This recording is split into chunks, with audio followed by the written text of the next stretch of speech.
Good morning, lovely Grayland 8th graders. I want to take a few minutes to talk about our Buggy Lab and kind of how we set it up, and both in terms of the materials, and then also take a little time to talk about how you're collecting that data and what you're going to be doing with that ultimately. So the first thing is to talk about the buggy itself. Most of our buggies are red or blue. We did get some army buggies thrown in here. In general, the red ones are the fast ones. So if you turn it on, you'll notice the fast ones, you can just hear that it's faster, and you can see the flashing light. That's a pretty good sign. The slow ones, it's not working right now. I'll talk about that in a bit. I'm going to really quickly show you how we make it fast and slow, because that will help you if you run into some problems. So we've got Mac here. That looks like it's backwards to you guys, so you can't read that. You can give the name. We've got Clyde. We've got, I don't know who that is. Somebody said that's Zane. I'm not sure if that's Zane. But anyways, you can name it whatever you want. Think about it for the lab, and obviously agree with your group about what you want to name your car. Your car is going to be used by 3 other classes, so it might have 3 other names. So we've got some C cell batteries that we're putting in here. If you put 2 batteries in here, that will give us a fast buggy. What I've done to give us a slower buggy is you pop one of those batteries out, and what you have to do is you take some popsicle sticks. I'm going to break these in half. Actually, I might even need to adjust these a bit more. Got some tin foil, and what I'm going to do is I'm just going to kind of wrap that up, give myself a little tin foil stick essentially.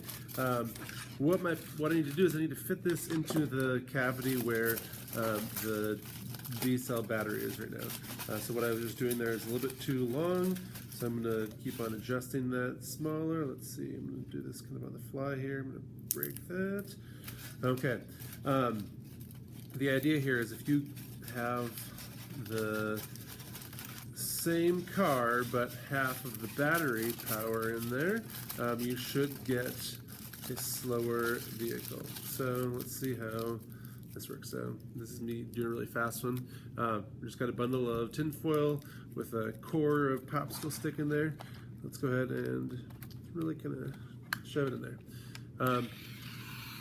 So if you'll notice, the light is no longer flashing, and if you see the spinning of the wheels compared to this one right here, we've got a slower cart. Now the reason I'm showing you that is you can run into some problems because it's just kind of shoved in there. It needs to be making contact with that metal plate. You guys see that metal plate right there?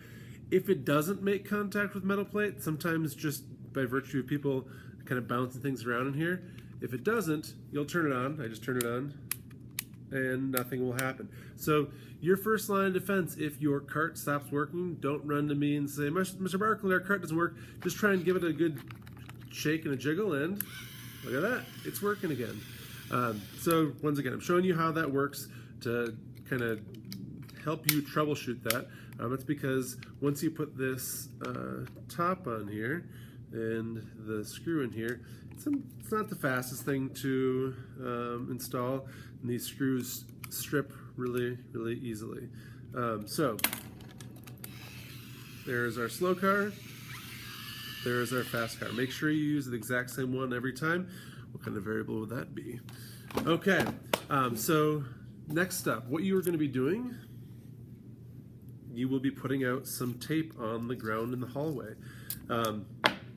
What I want you doing with that tape is I want you actually labeling what that distance is. So this would be 0 meters is my very first one, and I'm going to put my initials on it. I want everybody to put their own initials on their tape. Once again, I think this is backwards, the way the video is recording this.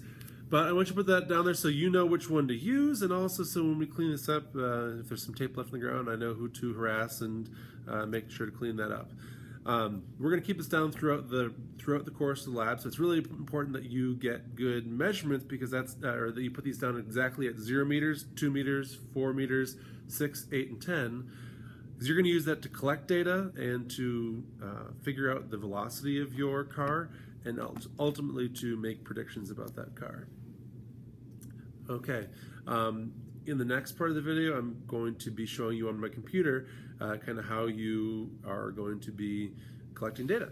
Okay, so right now I want to show you how you are actually collecting that data and what you're doing with it. So right up here, you've got your red buggy and your blue buggy, and obviously you can do whatever order you want for that.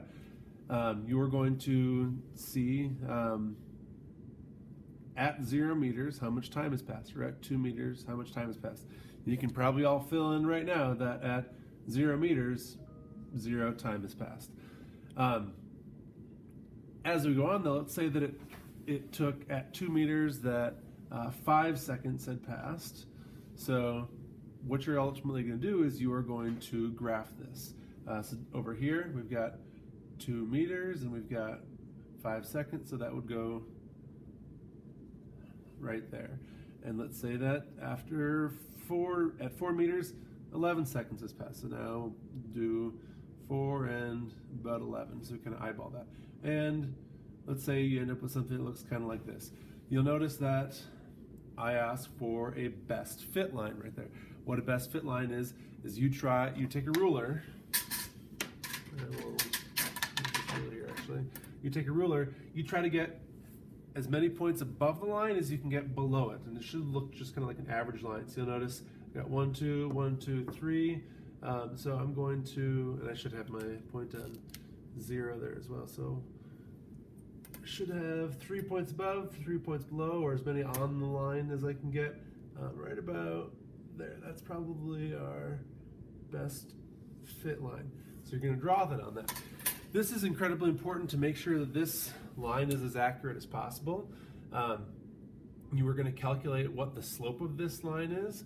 That's how much it rises over how much it runs. So you'll notice that it rises 4 meters while it runs 15 seconds. That's that little triangle I drew on there. That's really important to be able to get a really good accurate reading of that line, because later in the lab you're going to be using this line again to make some predictions. Okay, let's scroll on to the next part. Down here, we're going to actually calculate what the speed of that car is. So you're going to use that data from before.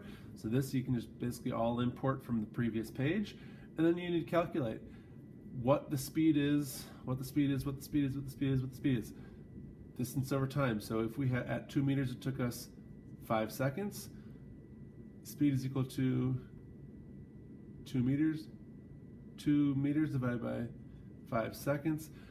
2 divided by 5, what does that give you? Should give you 0.4 meters per second. Make sure to include units on that. So you'll do that all the way down here for the red, all the way down here for the blue. And then there's a second graph that you need to complete. And that graph is you graphing not the position time, not distance time, but speed. So I'm asking you how those graphs are similar and how they are different. There should be a pretty big difference that you notice on this graph. Okay, so that's kind of the first data collecting stage. So what I'm having you do here now is I'm giving you some predictions. I've asked you to redraw these lines. I want you to draw one of those lines starting at 0, 0, and another starting from 10 meters. That would be 0, 10. So you have to figure out the slope of your graph. Draw it on here. I'm just kind of eyeballing this, but you will do this more precisely. And then your second one, even though on the previous page it might have looked like that, now you are going to draw it on the graph. Once again, you're using the slope that you calculated. That point right there where they intersect, that should be where they collide. And yes, so the key thing there is now you can read off the graph here. If you use a ruler, that'd be a good idea. Looking down here, this should happen at about 27 seconds and at about 6.5 meters. What you'd say is that is 27 seconds, 6.5 meters. That would go actually right there for your prediction. So you are going to try that one.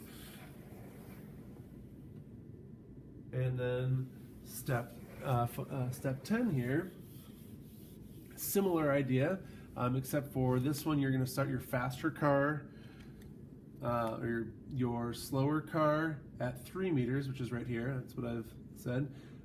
You'll draw your slope on there, and then you'll start your faster car at 0 meters. And you're going to see, well, at what point does the faster car either collide with the slower car, or at what point does it pass it? Same idea on this graph. You got to use the slopes that you calculated on that very first graph. And finally, what I'm actually grading you on for this lab is basically what we just did right there. I'm going to give you a new set of parameters that I won't tell you until I'm ready to test you on this. I'll say, okay, your group, you start, place your red car at, or place one car at 2 meters, another, and the red one at 9 meters. Oops, I don't need the meters on there. And you're going to have to predict, without actually testing this, where that collision happens. Based off of kind of what you've been doing previously in the lab. And then we're going to test it out and see how close you are. And I will be watching you and grading you on that. Obviously, this is not going to be, if you get it wrong, you get a 0 in the lab, but basically the more accurate you get it, the closer you get to 100% on this lab. So hopefully that's not too high stress of a thing. You will have plenty of chances to practice. Obviously you can kind of make these up and practice them on your own before I give you a set of parameters. So that's what we were doing in this lab. Hopefully that kind of format makes sense to you. I will see you tomorrow.